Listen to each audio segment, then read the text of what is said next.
So when you got started in your business, I know you said you did the real estate, and as far as your first brick and mortar, how do you raise capital as a businessman? I know there's several different ways, and we've talked about it on different shows, but you're here for that purpose. Sure. How do you raise capital? If I want to start the next restaurant, I want to start the next, toy store, whatever it is, how do I raise capital to get that going? Well, let me start off by saying how you don't raise capital, okay? Because that might help some people. I know you've heard otherwise, but there are no secret or magic grant programs that are out there that you can get and go start a for-profit business. Now, if you're a nonprofit organization, there's all kind of grants and all kind of money you can raise from wealthy people to go do that. But if you're doing a for-profit enterprise, that's probably not there. You may have a great idea, but that doesn't mean Councilman Fox is going to be ready to jump out there and write you a check from the city. So go ahead and dismiss that idea too, that you can go to the city and always get these loans and all this money to be able to do what you want to do. Unless, and here's the reality. I mean, the city does have corporate incentives, but you typically got to be a very, very large company, already established, and you're gonna have to create 100 or 500 jobs, and those jobs have to have a certain kind of economic impact for the city to feel like they want to invest in what you're doing. So most small businesses, you're not going to qualify for that. So really what it boils down to, if you're starting out, you're just getting started out, you don't have a track record, you are probably going to have to do what I call passing the hat.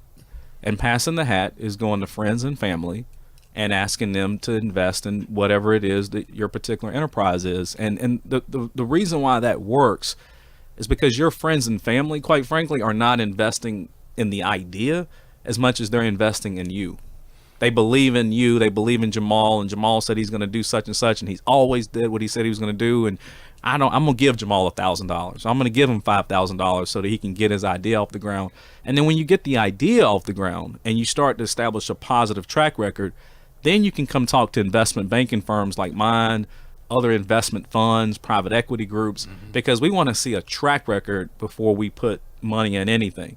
And so we're not going to invest in you as a person. We're not character investing. We're investing in the idea. And so the idea not only has to be a good idea, but it needs to be proven.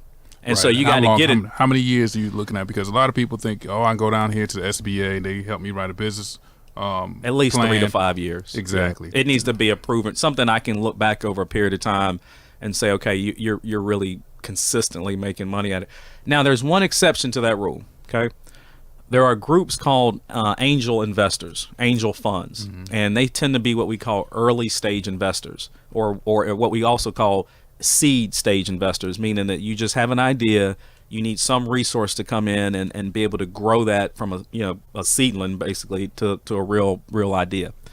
And angel groups will come in. Now, if you're looking to start the restaurant on the corner of Elm Street, or you're looking to start a clothing store out at the mall, you're not going to be able to get an angel investor to help you get that off the ground, because you're never going to make enough return on an idea like that to make it work.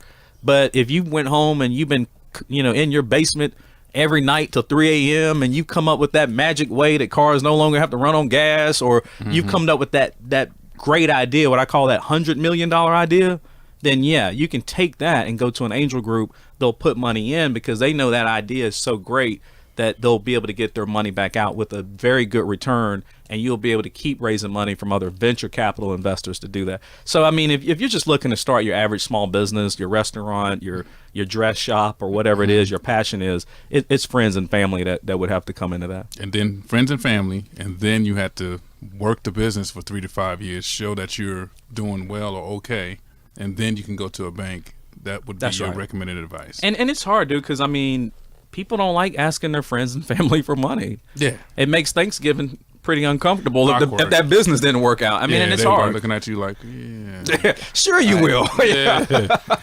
I tell you, I don't have a business, but, running the campaign, you should the same like way. asking. but Jamal, though, is it not the same way? I mean, when you got started that first year, it was probably friends and family that wrote that check.